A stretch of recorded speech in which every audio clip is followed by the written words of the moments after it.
But I hope what gets remembered is that the Colts were supposed to win that game. Ooh. The Colts got absolutely bamboozled. Listen to this, AJ. I don't want to be the guy that says that, people are getting bamboozled and cheated and that people are potentially gambling on games that have whistles and wear stripes. I don't want to be that guy. I don't want to murder referees. I appreciate referees. I understand it's not a job that anybody wants. I understand that there's not a single person in the crowd that says, you know what, I want the refs to do well today. The only thing they want them to do is just stay the hell out of the way, or if they're going to make a terrible call, make it for us. But if you make a terrible call, you're going to piss off everybody. Nobody wants to be refs. I get it. So we got to appreciate those that sign up for it. With that being said, just because you sign up doesn't mean you get to be in the freaking NFL. Some of these dudes are absolutely terrible at what they do. And it got displayed yesterday. I don't know how these refs aren't full-time. We've talked about this for years.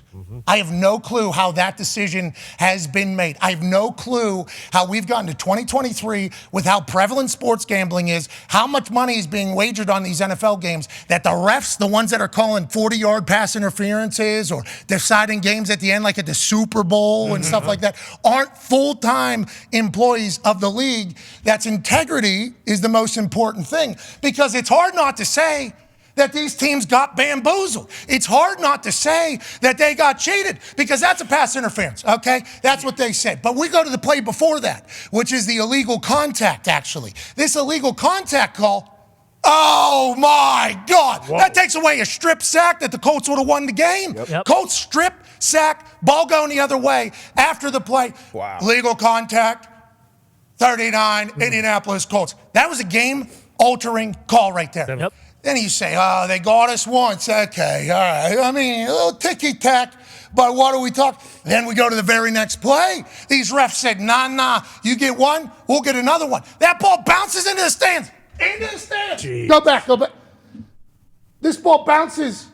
PJ had a great game, whatever the case. It's in the fourth quarter, goes into the stands. That ball bounces into this guy's hands, okay?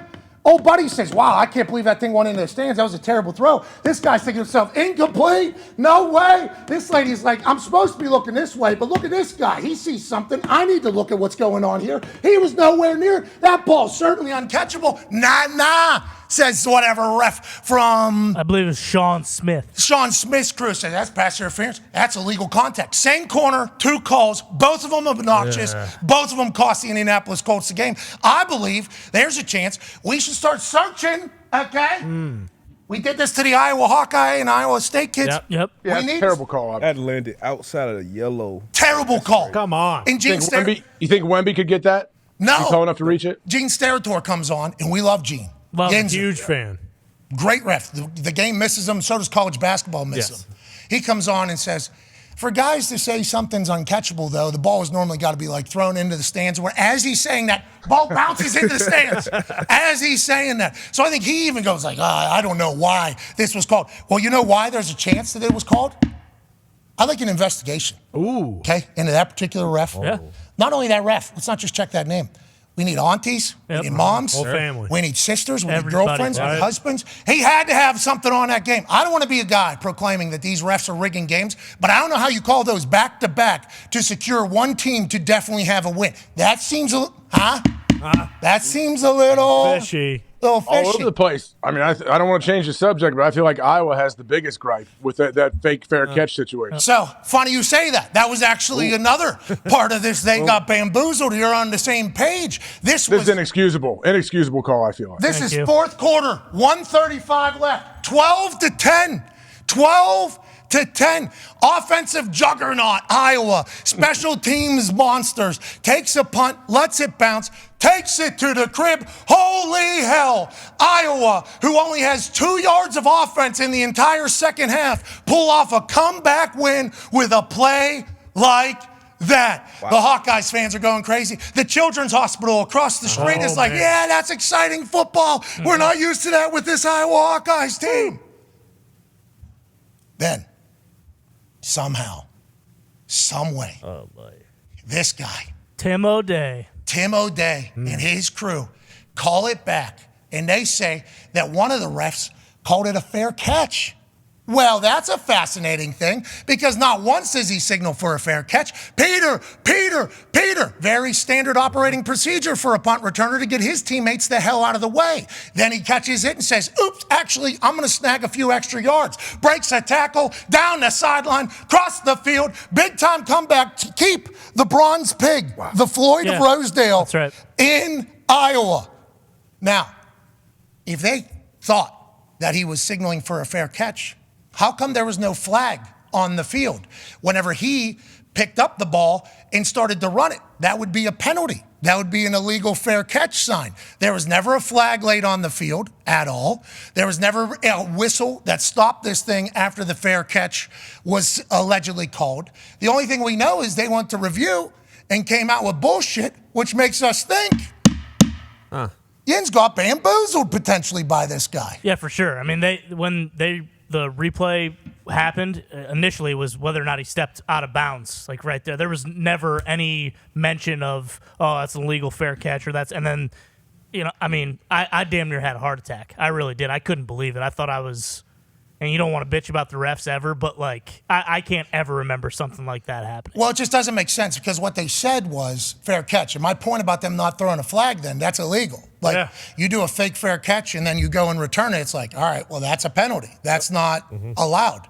So then no flag on the field, no whistle to go all the way through, then come back after a review on whether or not, actually, we called it a fair catch. Who did? Because that person didn't do the right thing after calling or thinking it was a fair catch then. Just a complete, we got to look into it. What's the name of the ref? Tim O'Day. Tim O'Day. We need Tim O'Day, Mama O'Day, Mrs. O'Day, Kid O'Day, Auntie O'Day. Check.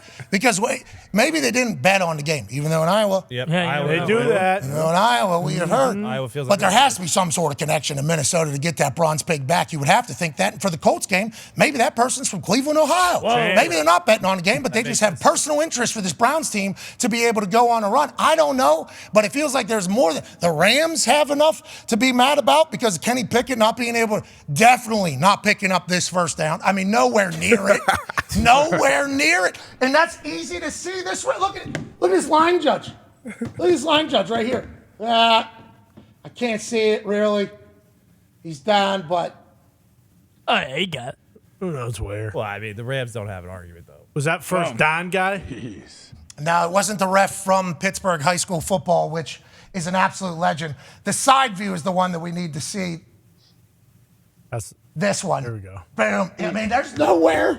Didn't even He's get back. nowhere near it. Zero chance. He's nowhere near it. But the Rams had no timeouts, so they couldn't challenge. And it was above 2 minutes because anything under 2 minutes is automatic review from the booth upstairs. Coaches can't throw the challenge flag. I think stadiums need to announce that, by the way.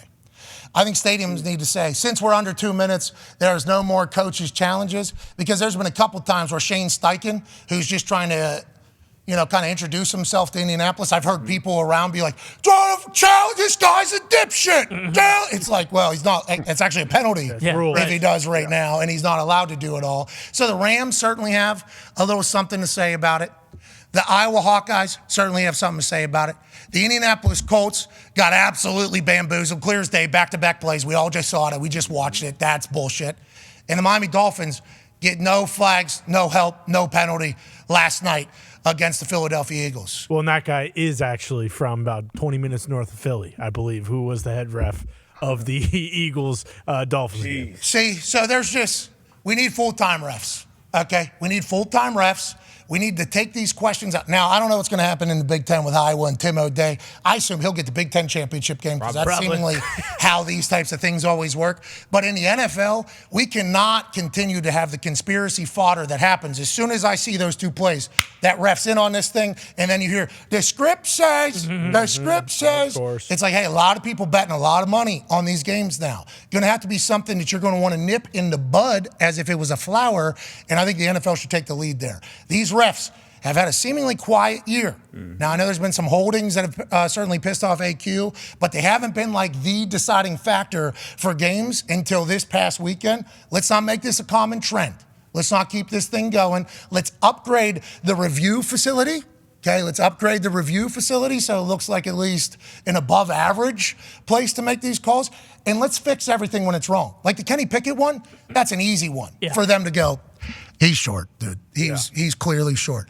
Well, they don't have any reviews. They don't have that. Well, they do have a team over there that thinks they've been screwed, and that's not good for the entirety of the NFL. Yeah, that side view was easy to see. That Hawkeye, that was the most egregious one by far. The Browns one, I mean, clearly uncatchable, and you know it's a spot ball, so now you give them a fresh set of downs on the one. You just can't have it. Full-time refs should be a no-brainer. I don't understand how we still had a conversation in 2023. Make them ex-players. Not enough money. Yeah, that's the problem, right?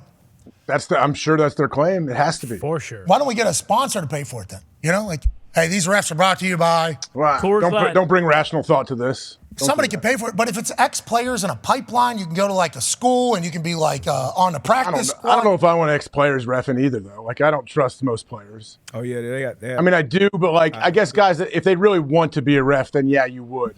But I don't know if you don't have to be a player to be a good ref. So you're telling me that you don't want guys that have played out there making the calls? Yeah, I do, but I don't always think NFL athletes would make the best referees. Maybe some of them, I guess they could if you get them in a pipeline, get them reps and everything. But I don't know many guys that want to ref. That's the problem. Well, if we had the guys that want to ref instead of, going broke after playing in the NFL for 4 years and they were bought in and they had a chance to go to school and learn in a practice squad. But everyone's going to say they're homers, though, for whatever teams they played for, no matter what. There's always going to be weird instances. Oh, this guy played for this head coach. Oh, he would play for this team for a couple years. All right, well, forget it. Just take college football players. like whatever the case. Just make it a career path. Like, just make it a career path. NASCAR. For people, like NASCAR for the pit crew.